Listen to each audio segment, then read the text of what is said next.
एकदम reach out to those people क्या मलाई चाहिँ त्यस्तो लाग्छ त्यो ब्रिज चाहिँ हामीले फेरि गर्नुपर्छ जस्तो लाग्छ होइन सो त्यो हुँदाहुँदै अब हामी चाहिँ अलिकति पर्सनल कुरातिर लाउँ होइन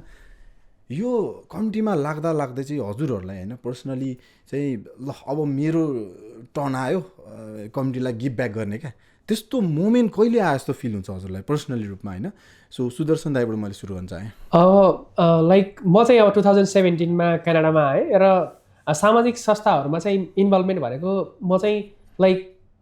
सानै उमेरसम्मबाट सामाजिक संस्थाको जस्तै चाइल्ड क्लबहरूबाटै मेरो जर्नी सुरु भएको थियो त्यसपछि डिफ्रेन्ट लाइफको डिफ्रेन्ट फेजमा पुग्दाखेरि हरेक पटक म कुनै न कुनै रूपमा चाहिँ संस्थाहरूसँग आबद्ध भएरै काम गरेको थिएँ अब क्यानाडा मुभ भइसकेपछि चाहिँ सुरुको फेजमा चाहिँ हरेक मान्छेको नयाँ आइसकेपछि केही टाइम पिरियड लाग्छ सेटलमेन्टको लागि त्यो टाइम पिरियडमा चाहिँ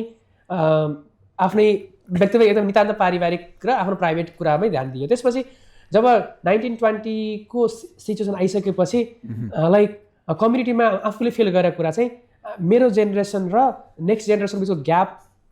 भइरहेको छ यसलाई एउटा ब्रिजिङ गर्ने मान्छे चाहिएको छ जस्तै एउटा नयाँ आएको जेनेरेसन र पुरानो जेनेरेसनलाई चाहिँ एउटा ब्रिजिङ गर्नको लागि चाहिँ I think I have to step up भन्ने चाहिँ एउटा मनमा आइसकेको कुरा भयो प्लस त्यो एउटा प्यासनको कुरा पनि थियो जो चाहिँ सानै उमेरसम्मबाट त्यसरी गर्दै आइसकेपछि होइन this is the right time भन्ने आयो र अनि कम्युनिटीमा चाहिँ इन्भल्भ भयो कम्युनिटीमा इन्भल्भ हुँदै गर्दाखेरि मैले देखिरहेको कस्तो छ भन्दाखेरि मान्छेहरूले चाहिँ भोलिन्टियर भन्ने चिज चाहिँ सानो कुरा होइन कि जस्तै म आफू पनि कम्युनिटीमा स्टार्टिङमा 2020मा चाहिँ एज अ भोलिन्टियरकै रूपमा विभिन्न सङ्घ संस्थाहरूमा स्कारमा भएको टोरन्टो नेप्लिज स्पोर्ट्स क्लब भयो होइन ऊ संस्थाहरूमा मैले भोलिन्टियर नै गरेर अगाडि बढेँ सुरुको केही समय भोलिन्टियर गरेँ त्यसपछि अब भोलिन्टियरमा काम गर्दाखेरि कम्युनिटी मान्छेले उनीहरूले मान्छेले कम्युनिटीले हेर्छ र यो मान्छे चाहिँ लिडरसिपमा आउनुपर्छ भन्ने लागिसकेपछि कम्युनिटीले नै ल this guy is suppose to be okay lead the community भनेपछि त्यसरी कम्युनिटीले चाहिँ एउटा इन्डोर्समेन्ट गरिसकेपछि तर त्यो सँगसँगै आफूमा पनि त्यो लिडरसिप क्वालिटी तपाईँसँग छ कि छैन तपाईँले कम्युनिटीलाई दिन सक्ने हो कि होइन भन्ने कुरा बुझेर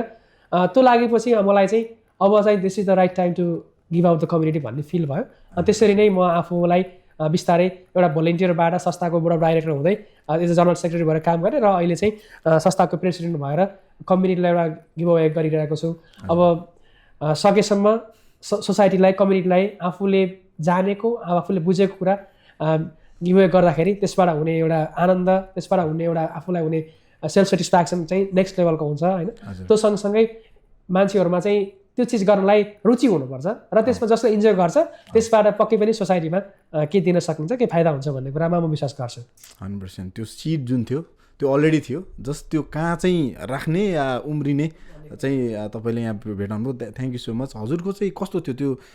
मोमेन्टलाई सम्झिँदाखेरि जहाँ चाहिँ मलाई म चाहिँ अब कम्युनिटीमा जानुपर्छ है भन्ने यस्तो के थियो प्रतीक दाइको अब सुदर्शनले धेरै भनिसके यसमा होइन यसमा चाहिँ के हुन्छ भन्दा there is never a right time are you ready or not भन्ने कुरा आउँछ जस्तै मान्छेको सिचुएसनल उसको सिचुएसन कस्तो छ आफ्नो सिचुएसन सबभन्दा पहिला त मान्छेले आफू हेर्नु पऱ्यो am I ready or not